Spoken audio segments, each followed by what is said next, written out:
Welcome back to Port Elizabeth, the beautiful city. This is part 30, and we're now out at Schoenmakerskop, which is the other side of the peninsula, really, the wild side, as they call it, from Port Elizabeth, with Cape Recife sort of dividing it.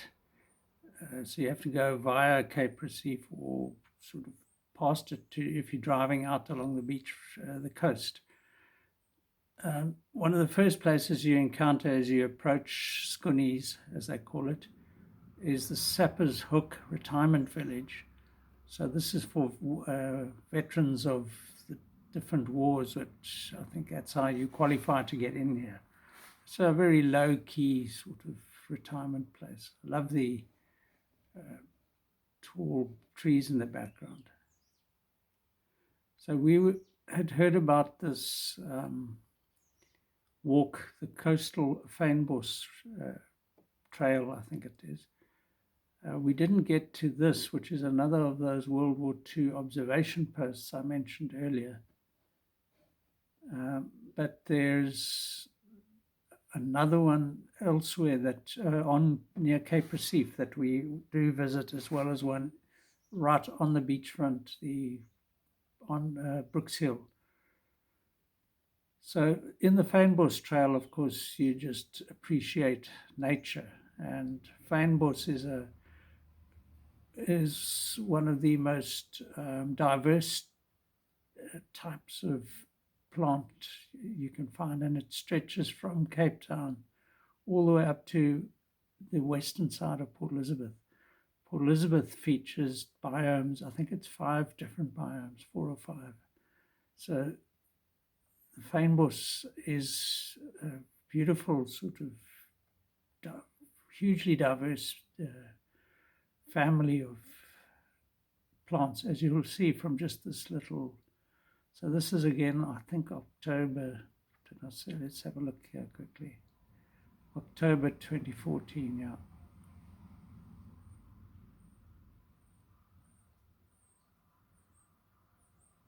And yeah, there's 2 of the people I was walking with. As usual, I'm lagging behind taking photographs. And there's a tiny tortoise to be spotted there. Just my neat little fellow just there.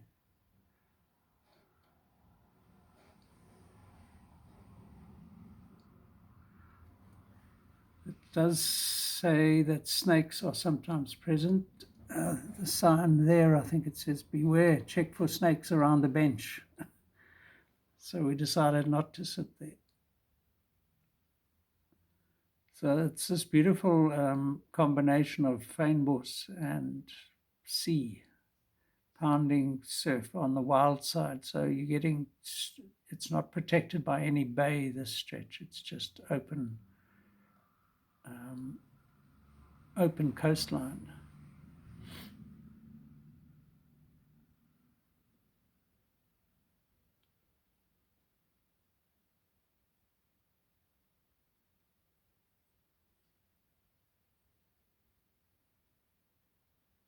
So I didn't get many pictures, and we're back at the parking area. And then we walked from here into Schoenmakerskop itself, past Sapper's Hook. So the word sapper is a military term. Wikipedia says it comes from the French word saper, which means to dig or to trench.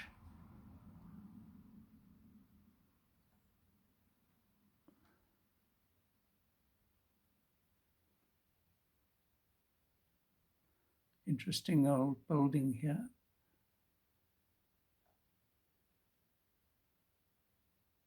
And then we're off on I didn't even realize initially that there was this little road sort of behind the main road in. And there's a white shape here. There's a lifeboat from the Oceanus, which sank off the Transkei coast in 1991. All 571 people were rescued by helicopter. It was an incredible story, really. So off the wild coast, The wild coast of Transkei is notorious for its shipwrecks, and this cruiser, would you call it, a luxury liner really, with lots of people on board, 571, all rescued. Dramatic rescue operation.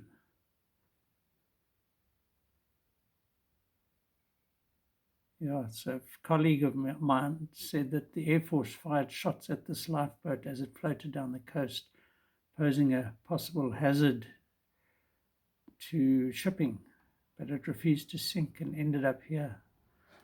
So it's actually ended up on the shore there, washed ashore.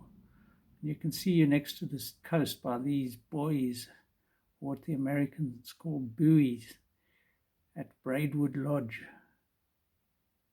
Buoys. Buoys will be buoys, I guess.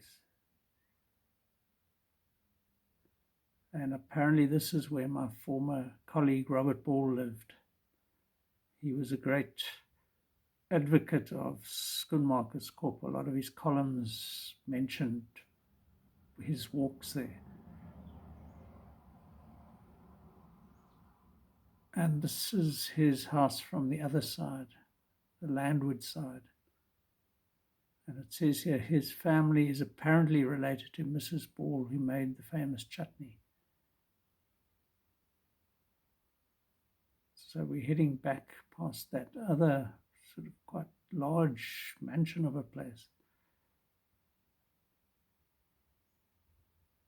Doesn't look so big close up, but from a distance here it looks double-story, interesting. I think I'm not sure what they call that kind of roof.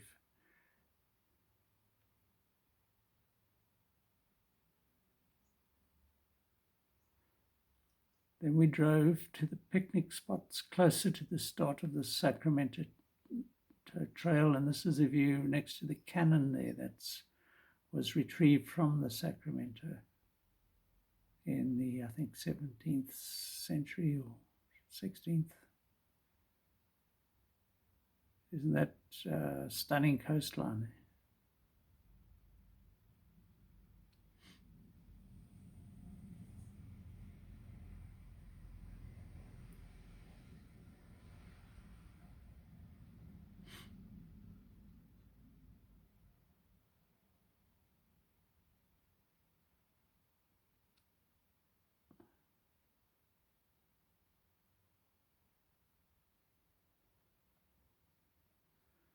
Okay, so since I've still got a bit of time, let's get on to these dream houses of Mill Park. And don't be mistaken by the term dream house.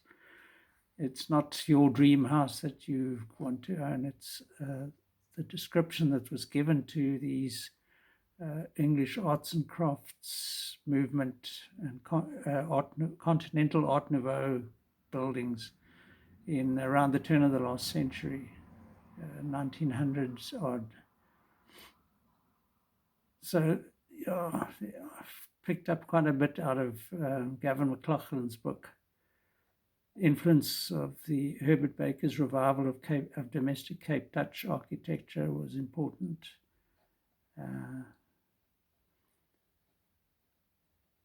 This influence is seen on the works of Frank Lloyd Wright and Leighton's, which was Edwin Leighton's described by the historian Fernand Jordan as dream houses. He found them unreal like a dream.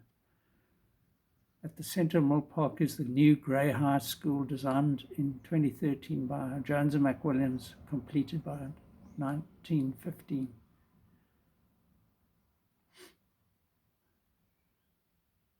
This was a tradition established already, the Grey High at Muir in Newtownarga. That confirms Muir is at Newtownarga. Kingswood in Grahamstown, North End Grey, and Erica in Port Elizabeth. And this was one of his most notable, Jones and McWilliams' most successful undertakings.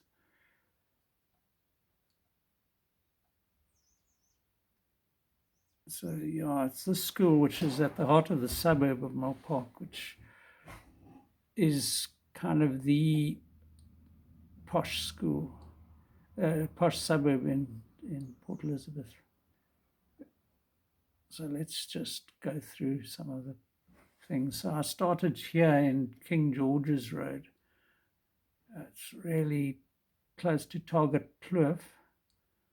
And this is called Cape Dutch Revival, completed in 1915.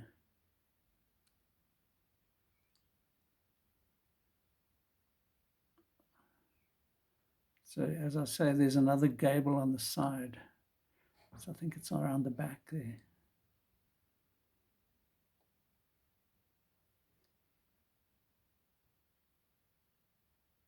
And another gabled house. So Waring Lodge, Waring or whatever, built in 1915. Yeah, so this is part of the Grey High School. I think it's a sort of, what's the word, where kids stay, a koshuis in Afrikaans. Anyway, boarding school, boarding house. Looks like smoke coming from the chimney there. Probably just a cloud. Dominant feature, the large front-facing gable with its imitation half-timber mouldings, giving it a Tudor revival character. So there's a lot of this half-timber moulding that goes on with these houses. Here it is, Waring Lodge. Number 7, King George's Road, another Cape Dutch revival, built 1917. That's the Waring Lodge. It's quite dodgy trying to photograph people's houses. You always feel a bit like you're intruding. Anyway, I wanted to capture them.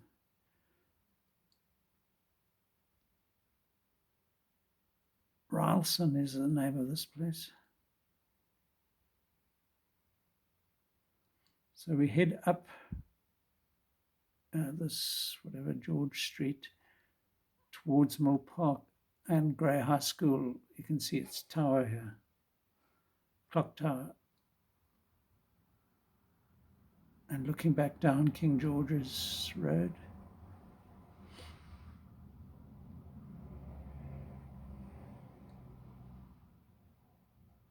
So we're back heading towards Target Kloof. Tudor influence is clear here again. And coming up to the Catholic diocese, the chancery in the distance. I don't think we visit that on this occasion. Here's another variation of the Cape Dutch revival style. And back up the way we came, and this isn't even featured in the book. Ralston. Okay, we're back at the Grey, Salisbury Avenue coming up.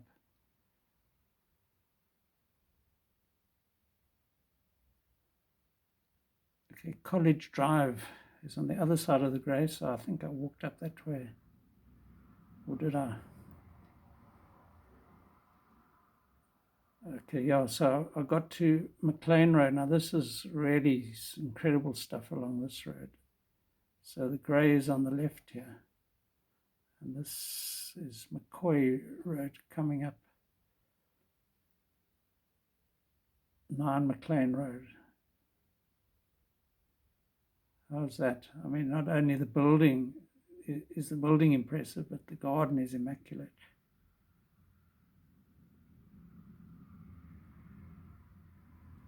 And next door to it, this Tudor revival. So that's the front elevation of this building.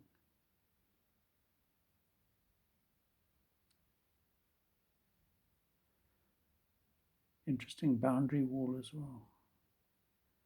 And then there, number 11.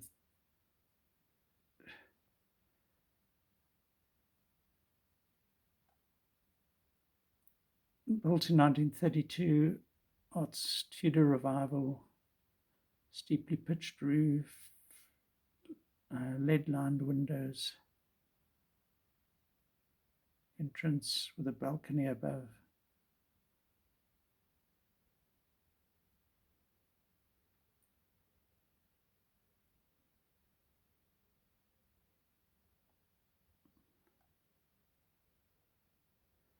And so we're heading on down McLean Road, and although this one's covered in a creeper, it's also featured in the books. Suburban Queen Anne revival with English arts and crafts detailing. Here's another fascinating one. Notice how they use local stone. Studley, arts and crafts style, vertical bands of stonework, and great wall, boundary wall.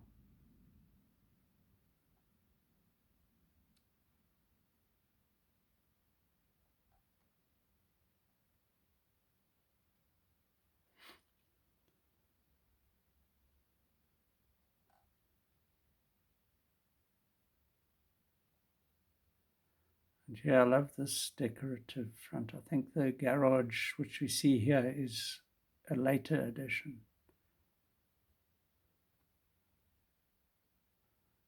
1931 again. Here it is.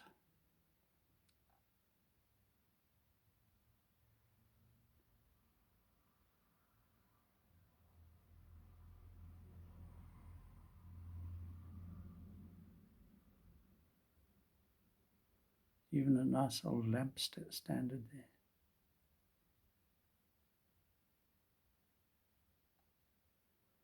And this one standing kind of in a fairly open garden. It's a lack of symmetry, says McLachlan, about this Cape Dutch revival style.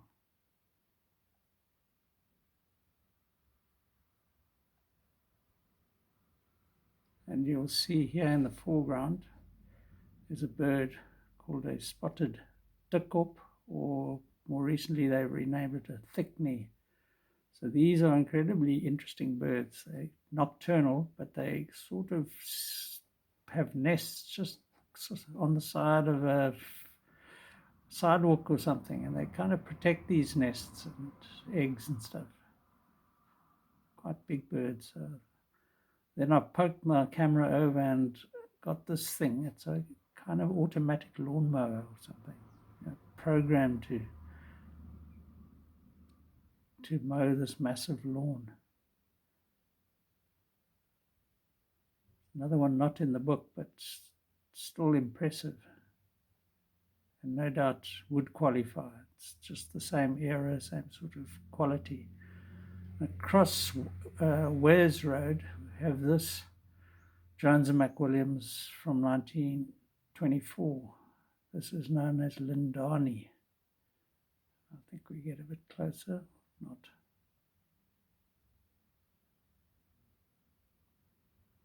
No. And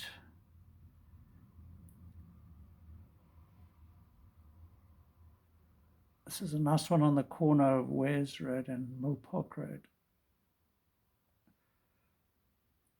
1937 Cape Dutch Revival.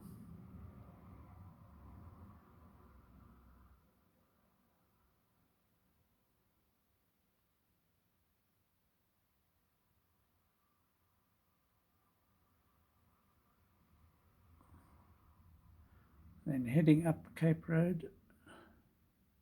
Oh, not Cape Road, sorry. Wares Road, I think it is. And this is Waverley at 32 Mill Park Road.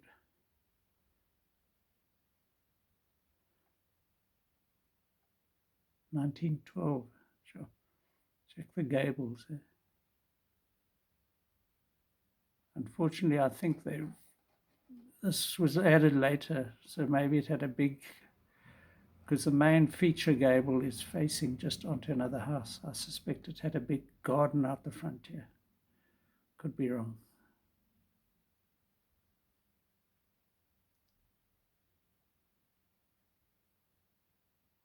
back past that one we saw earlier.